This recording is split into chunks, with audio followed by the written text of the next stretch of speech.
Today is the first World Day for Glaciers, but it's less a celebration, more a reckoning, as years of rapid glacier retreat mean many are unlikely to survive the 21st century. Glaciers and mountain ice caps store about 70% of global freshwater resources. In recent years, glacier ice has receded at a record rate. The loss ranges from 2% in the Antarctic to almost 40% in Central Europe. And DW caught up with a well-travelled photographer whose pictures over the past 9 years show the stark transformation in the landscapes. A picture tells 1,000 words. An adage photojournalist Sean Gallup knows all too well. He has been capturing images of majestic icescapes for almost a decade and telling the story of their decline. And here you can see tourists in t-shirts, 300 kilometers north of the Arctic Circle, in front of this panorama of icebergs, of melting icebergs. A photographer for more than 3 decades, Sean has covered everything from demonstrations and political upheaval to entertainment for photo agency Getty Images. He's now working in the German capital covering current affairs, but it's a topic beyond the daily events that really gets him moving. I think it came from a fascination that, there's a substance, water, we drink it, we bathe in it, you turn on the faucet, it comes out, and we don't really think about it much more than that. And then you stand in front of a glacier, in front of something that's so massive and sometimes so sculpted and just so otherworldly, and you think, oh my God, nature created this? This is... Having carved out mountains and valleys over millennia, many glaciers are now melting. Around half of the world's mountain glaciers are expected to disappear by 2100.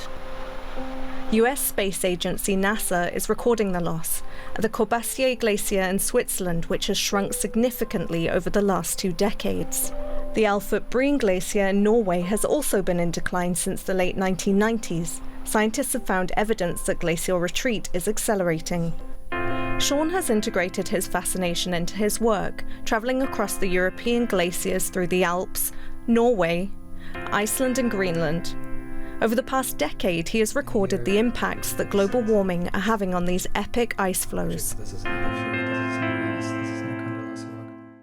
It's important to document this loss because these glaciers, they're such otherworldly creations. Future generations, they won't even know what that is. They'll just see it in pictures here and there, but they won't experience it themselves. At home, Sean may be a world away from the icescapes that inspire him. But even just making tea, he's reminded of the substance that glaciers are made up of and the effects that climate change is having on it.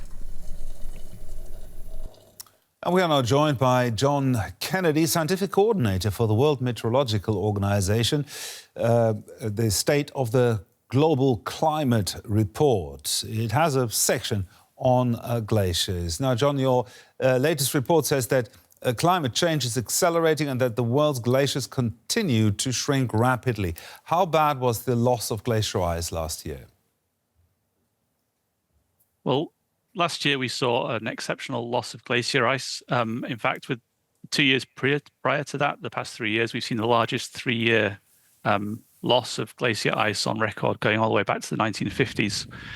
And that loss, that synchronous loss across the globe of glacier ice, is unprecedented in the past 2,000 years. So it's really an exceptional amount of ice loss. And some areas have lost more ice than others, of course. We saw very large ice losses this year in Norway, Sweden, Svalbard and the tropical Andes. The year before that, it was Western North America and Europe, European Alps, where we saw very large losses. Now, your organization has called saving the planet's glaciers, and I quote there, a matter of survival. How so? Well, glaciers are providing fresh water for communities around the world. They're called the water towers of the world for a reason. The ice and snow on glaciers provides fresh water that people use for drinking, for sanitation, for growing crops, for electricity generation. And as we're losing glacier mass, that water that's supplying these people is changing, and that's threatening livelihoods for hundreds of millions of people around the world. Now, the projection is that there will eventually be no more natural ice if glaciers continue to melt at the current pace. When would that happen, and how would a world like that look? A world without ice would be very different. Projections for the 21st century suggest that it depends on how many emissions of greenhouse gases we put into the atmosphere. With a low emission scenario, we might lose around 18% of glacier mass. A very high, at the moment, unrealistically high scenario for greenhouse gas emissions, we might lose twice as much as that. So we're not looking at losing all of the glacier ice this century. But even if emissions were to stop tomorrow and temperatures were to level out, we'd still see glaciers retreating for decades or centuries because they're so far out of equilibrium with the current climate. Now, are we doing enough to prepare for a scenario like that? Well, reports like the State of the Global Climate Report and days like World Glacier Day highlight the issues to bring them the attention of policymakers and people around the world so that we know what's happening. And then we have IPCC reports which show us how those changes are going to continue into the future. So it's important, the importance of reports like the one I worked on is to prepare people so they kind of know what's coming and can make the appropriate changes. Now, with all that's going on in the world right now, and for example, a US administration that seems to be hell-bent to roll back climate policies, how worried are you that the issue of climate change and, of course, the fate of the glaciers will become less relevant in public opinion? Well, as the latest State of the Global Climate Report shows, the climate is changing. It's changing rapidly. And those changes we know are caused by emissions of greenhouse gases. So they'll continue regardless of public opinion.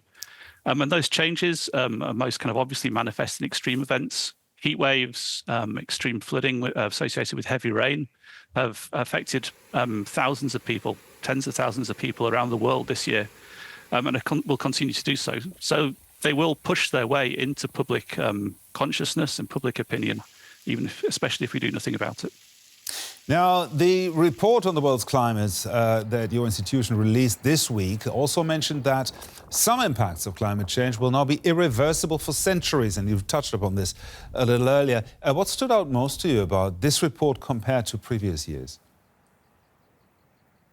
So this year we've seen record high greenhouse gases. We see that every year, and that's translating into record high global temperatures, record high ocean heat content and record high sea levels. And it's those changes in the ocean that are likely to continue for centuries or even millennia, because it takes a long time for the oceans to come into equilibrium with the changes in the climate. So even if we were to mitigate climate change or stop emitting tomorrow, we would still see oceans changing for hundreds or thousands of years and continued sea level rise. And we call this the commitment to climate change. That's the change that's already built into the things that the emissions of greenhouse gases that we've put into the atmosphere. So when we're looking to the future and aiming to kind of reduce the effects of climate change via greenhouse gas reductions, then that's the kind of thing we need to bear in mind. John Kennedy, then, of the World Meteorological Organization, thank you very much. Thank you.